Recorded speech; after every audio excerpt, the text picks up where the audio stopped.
लामो समयको अन्तरालपछि एक दिन बालसखीले अचानक म्यासेन्जरबाट कल गरेर मेरो दैनिकीबारे चासो राखिन्।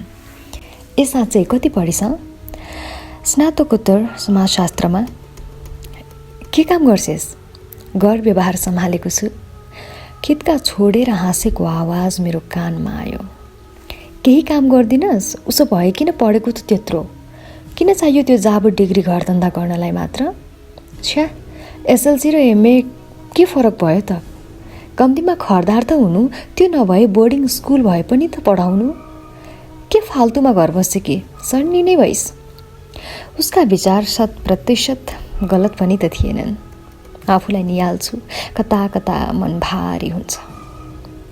कोसिस नगरेको त होइन नि।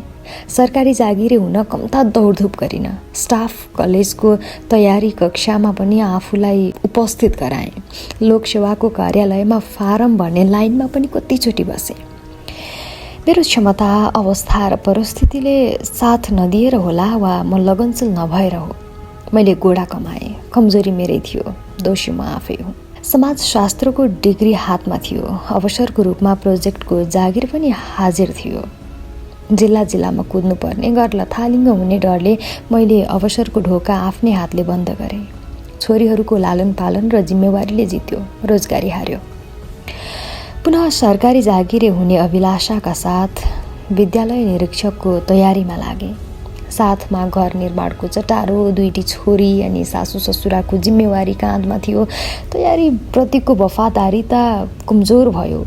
हारेँ, नालायक भएँ। नाम कतै निक्लेन। अब पूर्ण रूपले गृहिणी भएँ। अरू पहिचानको चिहान मैले नै खनेको थिएँ।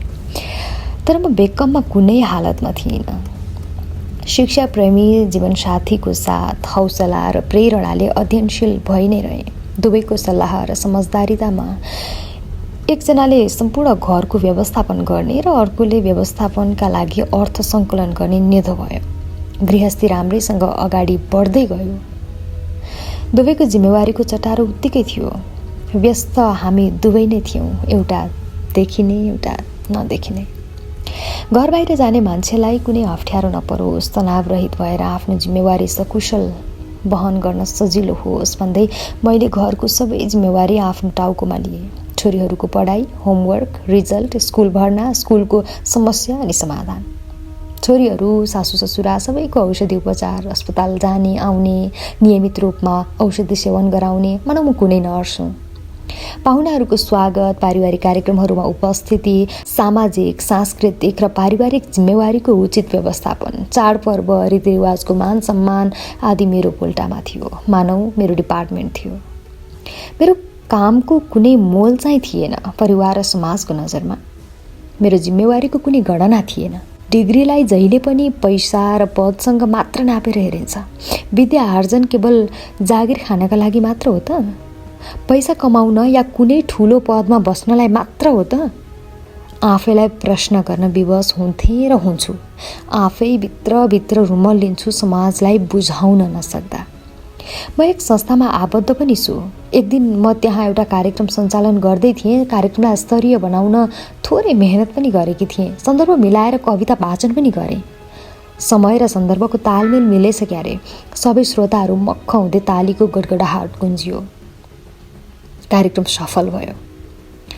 कार्यक्रममा मलाई सुन्ने एकजना शुभचिन्तकले अरूको सामुन्नेमा मेरो प्रशंसा गर्नुभयो। एकजना जागिरे साथीले फ्याट्ट बोलिहाल्नुभयो, एमए गरेर जागिर खान नपाएको पीडा र उकुस मुकुस यस्ता सानातिना काममा भए पनि उपयोग भएछ। मुहारमा कुटिल हाँसो थियो। फेरि डिग्री गलपासो भइदियो अरूका लागि। डिग्री र रोजगारी किन यति भारी भएको हो? शिक्षाले त मान्छेलाई नरम र हलुको बनाउँछ भन्ने बुझेकी थिएँ। फलेको वृक्ष नझुकेको कहाँ छ र? लेखनाथलाई नमन गरेँ अनि उसलाई सही, आफूलाई गलत हुन दिएँ।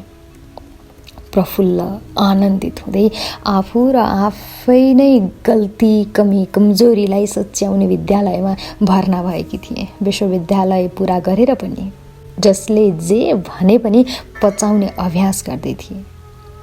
विवेकको ढोकालाई फराकिलो बनाउन उद्यत हुँदै थिएँ। आफैमा रमाएर खुसी साथ छोरीहरूको सेवामा आफूलाई होमिदिएँ। आफ्ना आवश्यकताको प्राथमिकीकरण गरेँ। उनीहरूको आवश्यकतालाई प्राथमिकता दिएँ, स्वतन्त्रता र स्वच्छन्दतालाई जिम्मेवारीको ताला लगाइदिएँ, थकाइ र गुनासोलाई लाटो बनाइदिएँ, रहर र इच्छाहरूलाई पर सारिदिएँ। मेरो प्राथमिकतामा मैले मेरालाई भर्ती गरिदिएँ। अनवरत रूपमा गुनासो नगर्ने अठोट लिएँ। आफ्नो अधिकार कहिल्यै खोजिनँ। अरूको खुसीमा म रमाउँदै गएँ। मानवीय स्वभावको शिकार म पनि हुन्थेँ।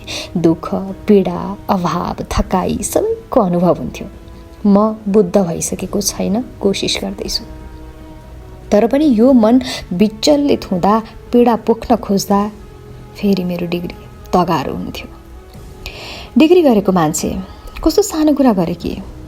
तँलाई सुहाउँदैन गुनासो गर्न? त बुझ्ने मान्छे, तैँले बुझ्नै पर्छ। परिवारमा केही समस्या आइलाग्दा फेरि मेरो डिग्री मेरो श्रुपेज हुन्थ्यो। अरूको गल्तीहरूमा मैले सहकार्य गर्नु पर्थ्यो। त पढेकी मान्छे, अरूले नबुझे पनि तैँले त कुरा बुझ्नुपर्छ नि। के अनपढ चाहिँ गरे कि?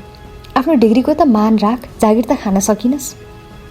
मलाई खुलेर हाँस्दा पनि डिग्री भारी हुन्थ्यो, खुलेर रुन खोज्दा पनि डिग्री भारी हुन्थ्यो। त्यसैले म जब्बर भएँ। एक दिन बिहान 4 बजे उठेर खाना तयार पारेँ, अफिस जानेलाई सहज बनाएँ, छोरीहरूको माग पुरा गरेँ अनि सबैलाई आफ्नो आफ्नो गन्तव्यतिर पठाएर घरका ज्येष्ठ नागरिकहरूलाई नियमित उपचारका निम्ति अस्पताल जानु थियो। निकै बेर लाइनमा बसेर टिकट काट्दै डाक्टरको प्रतीक्षा गरिरहेका थियौँ। एकजना ससुराकै उमेरको बुवाले सोध्नुभयो, छोरी कि बुहारी? बुहारी, कान्छी। प्रसङ्ग बिना नै ससुराले भन्नुभयो, एमए गरेकी छन्, काम केही छैन, गरे बस्छिन्। एमएसम्म छोराले पढायो, के गर्नु, जागिर छैन। म आफ्नो जिम्मेवारीलाई हेरेर आफैसँग हाँसेँ। घडीमा 3 बजिसकेको थियो। घरमा तालजा लगाएको छ। थाकेर भोकाएर छोरीहरू स्कुलबाट आउने बेला भइसकेको छ। मन भुटभुटियो। हतार औषधि किनेर 2टा हातले दुईतिर बुढाबुढीलाई समाउँदै गाडीभित्र छिराएर घर आएँ। धन्न नानीहरू आइपुगेका रहेनछन्। चिया खाऊ न, थकाइ लागेर भुतुक्कै भइएछ, ससुराबा बोल्दै हुनुहुन्थ्यो। भोक पनि लाग्यो। हतार हात मुख धोएर भान्सातिर पसेँ। उपलब्ध जे छ तयार पारेर सबैको भोक र थकाइ मेटाइदिएँ। आफू पनि आराम गरेँ। नानीहरूलाई खाजा खान दिँदै दिनभर उनीहरूको स्कुलमा भएका घटनाहरूलाई चाख दिएर एक गरेर सुने। होमवर्क गर्न सघाउँदै पुनः रातिको खाना बनाउने तयारीमा जुटेँ। ढोकाको घन्टी बज्छ। यसो तल हेरेको 2-3 जना गाउँतिरबाट आएका रहेछन्। बिहान 4 बजेको उठाइ, दिनभरिको अस्पतालको बसाई, मेरो मुखको कान्ति क्षीण भइसकेको थियो। तर पाहुनाका अगाडि थकाइ देखाउन मिलेन। मानौ म कुनै कलाकार हुँ। एकैछिनमा म निकै फुर्तिलो भएर प्रस्तुत भएँ। नत्र बुहारी पाहुनाहरूलाई देखेर अँध्यारो मुख लगाई भन्ने आरोप लाग्ला भन्ने डर। मुसुक्क हाँस्दै स्वागत गरेँ। चियापानीको व्यवस्था मिलाएर आफ्नो काममा लागेँ। जागिरेलाई घर आउँदा 7 बज्यो। सबैको पेट पूजा गराएर आरामले सुत्ने व्यवस्था पनि मिलाएँ। भान्साको काम धन्दा सकेर एकछिन यसो मनको शान्ति र आनन्दको लागि हार्मोनियममा भजन गाउँदै थिएँ। उताबाट बोलेको आवाज सुने। के गर्नु, एमए पास छ नि त नि, काम छैन, अनि यो ट्याट्या बजायो, बस्यो, कमाएर ल्याइदिने छँदैछ, मोज छ, केही गर्नु पर्दैन। बिचरा राति नै उठेर कमाउन जान्छ, दिनभरि गोरु चाहिँ एक्लै जोतिन्छ। बिहे गर्दा त आइए मात्र पास हो नि, बिहेपछि पढाएको एमएसम्म खर्च मात्रै भयो, काम लागेन। सुक्को पैसा कमाएको छैन, माइतीबाट पनि दाइजो ल्याएको छैन, अभागी रहेछ, एक्लै धानेको छ यो सब भवसागर। मलाई आफ्नो कर्तव्य देखेर खित्का छोडेर हाँस्न मन लाग्यो। रोजगारी नितान्त आवश्यक पक्ष हो आर्थिक पाटोलाई मजबुत पार्न। आर्थिक पक्ष जबसम्म बलियो हुँदैन तबसम्म गुणस्तरीय जीवन कोरा कल्पना मात्रै हो। आर्थिक पक्ष सबल बनाउन आय आर्जनका विविध आयामहरू छन्। पैसा कमाउन र रोजगारी पाउनका लागि मात्र शिक्षा आर्जन गर्ने होइन। मानवको सर्वाङ्गीण विकासका लागि शिक्षा महत्त्वपूर्ण हुन्छ। शिक्षा रोजगारीको लागि मात्र हो त? शिक्षा प्राप्त नगरेका व्यक्ति के बेरोजगार छन् त? यो प्रश्नलाई पनि मन्थन गर्न जरुरी छ।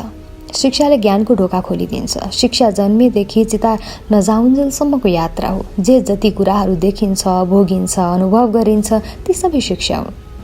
शिक्षाले मानवलाई सही र गलत छुट्याउन मद्दत गर्छ। सरस्वतीको वाहनको प्रतीकले पनि यही सन्देश दिन्छ। दुधको दुध, पानीको पानी छुट्याउन सक्ने कलाले परिपूर्ण हुनु नै शिक्षित हुनु हो। के शिक्षाको यो मूल मन्त्र लागू भएको छ त हामीमा? यो गहन प्रश्न हो। शिक्षाले बृहत क्षेत्रलाई ओगटेको छ। अब प्रश्न उठ्छ के सबै डिग्रीधारी शिक्षित छन् त? वास्तविक अर्थमा के हो शिक्षा? खोजी हुन जरुरी छ। हरेक मानवले त्यो विराट ज्ञानको अर्थ खोजी गर्नुपर्छ। अक्षर नै नचिनेका व्यक्ति मूर्ख छन् त? हाम्रा पिता पुर्खा के अज्ञानी थिए? कदापि होइन। असीमित ज्ञानका भण्डार थिए हाम्रा पुर्खाहरू। शिक्षा, संस्कार, वातावरण र वंशाणुगत गुणले मानव विकासलाई प्रभाव पारेको हुन्छ। मान्छेले जस्तो कुरा र कामको अभ्यास गर्यो ऊ त्यही कुरा र काममा माहिर हुन्छ। सकारात्मक कामको अभ्यास गरे सकारात्मकता जागृत हुन्छ, नकारात्मक कामको अभ्यास गरे नकारात्मकता उजागर हुन्छ। हामीले कुन पक्षलाई बढी जोड दिने त्यो हाम्रो हातमा छ। समझदारी, इमानदारी र जिम्मेवारी 3 गुणलाई आत्मसात गर्ने हो भने हरेक मान्छे मानव भएर बाँच्न सक्छ। वास्तविक ज्ञानले आफूलाई चिन्ने अवसर प्रदान गर्छ। आफ्नो कमी कमजोरी केलाएर आफूलाई सच्याउन शिक्षाले मद्दत गर्छ। ज्ञान कुनै विद्यालय वा विश्वविद्यालयमा मात्र सीमित हुँदैन। आफै भित्रको खोज अनुसन्धानमा जोड दिनुपर्छ। आफैले आफ्ना विचार, व्यवहार र बुद्धिलाई निहाल्नुपर्छ। विवेकको बृहत पाटो खोल्नुपर्छ। शिक्षाले व्यक्तिलाई गतिशील बनाउँछ। शरीरले साथ दिउन्जेल क्रियाशील हुनुपर्छ। काममा समर्पित हुनुपर्छ। काम सानो वा ठुलो हुँदैन। काम पूजा हो। हरेक क्षेत्रमा हरेक व्यक्तिको उत्तिकै महत्त्व हुनुपर्छ। हरेक पद र पेसा सम्मानित हुनुपर्छ। हरेक तह र तबकामा आसीन पदाधिकारीहरू उत्तिकै आदरणीय र सम्माननीय हुनुपर्छ। विडम्बना, हामी पद सोपानमा रुमल्लिएका छौँ। कामभन्दा पदलाई मान गर्छौँ। हाम्रो परिवेश यस्तै छ। हामी यसैमा हुर्क्यौँ, यही सिक्यौँ। अब परिवर्तनको खाँचो छ। अरू त के कुरा, आफ्नै घरको काम गर्छु भन्दा लाज हुन्छ हामीलाई। घर बाहिर जानेलाई त भ्याइ नभ्याइ हुन्छ घरको काम। सहयोगी राखे राम्रो। एउटाले रोजगारी पाउने, अर्कोलाई सहज हुने। तर घरमै बसेर पेटमा बोसो बढाउन हामी राजी छौँ। रोगी हुन तयार छौँ। हात चलाउन लाज लाग्छ। घरधन्दा गर्न मन मान्दैन। बरु दिनभर टिकटक र सामाजिक सञ्जालमा समय बिताउन पाउँदा हामी मक्ख हुन्छौँ। पुरातनवादी सोच अझ हावी छ। समयको व्यवस्थापन छैन। के यही हो शिक्षा? विचारमा परिवर्तनको खाँचो छ। पैसा कमाउन र जागिर खान मात्र शिक्षा चाहिँदैन। शिक्षाको सही अर्थ खोज्न कुन ठाउँमा जाने? त्यस्तो कुन क्षेत्र छ जहाँ शिक्षितहरू मात्र छन्? हामीलाई खोज्न मुस्किल पर्छ। भर्खरै एउटा बौद्धिक जमात बीच हात हालाहाल भयो। केलाई भन्दा देख्नेलाई लाज। जहाँ बोलेर युद्ध गरिन्छ, बोलेरै युद्ध लडिन्छ, बोलेरै युद्ध जितिन्छ, बोलेरै युद्ध हराइन्छ, त्यस्तो जमातमा पनि किन विवेक गुम्छ? के शिक्षाको उपलब्धि यही हो? वास्तविक रूपमा के हो शिक्षा? शिक्षित व्यक्तिहरूले खोज्न आवश्यक छ। आफैमा मस्त, व्यस्त र स्वस्थ भएर दैनिकी बिताइरहेकी म अचानक एक दिन पुरानो अर्थशास्त्रको प्रोफेसरसँग जम्का भेट भयो। मेरो हालखबर सोधपुछ गरेपछि सोध्नुभयो, कति पढिस्? समाजशास्त्रमा एमए गरे। के गर्छेस्? मैले आँखा तल नझारी प्रोफेसरको आँखामा हेरेर भने, म 100% गृहिणी हुँ। प्रोफेसरको मुखाकृति बिग्रेको स्पष्ट देखिन्थ्यो। त केही काम गर्दैनस्? म चित खाएँ। मेरा हात खुट्टा सधैँ थिए। जिउडाल हेर्दा पनि भर्खरै आर्मीमा भर्ना भएर आए जस्ता। मुहारमा कान्ति छर्लङ्ग थियो। मस्तिष्क सक्रिय नै थिए। कस्तो गलत प्रश्न तेर्स्याइएको म माथि। प्रोफेसरको मान राखेँ। जागिर खाएको छैन सर, घरको व्यवस्थापनमै व्यस्त छु। ए, उसो भए त पनि घरेलु? फेरि कुटिल हाँसो देखियो। मानौ मैले गृहिणी भएर ठुलै गल्ती गर्दैछु। कक्षामा अर्थशास्त्रको वास्तविक अर्थ अर्थ्याएको याद आयो। मुख फर्काउन मलाई नैतिक शिक्षाले दिएन। भन्न त मन थियो, सर मेरो रोजगारी छैन। 1 महिना काम गरेर तलब आउँदैन, तर म 24 घण्टामा 16 घण्टा काम नै गरेको हुन्छु। न शनिबार, न दसैँ, न तिहार, न बिदा। अझ अरूको बिदामा मेरो थप काम हुन्छ। न तलब, न भत्ता, न मान, न सम्मान, न इज्जत। केवल काम, मात्र काम। पहिचान नखुलेको काम।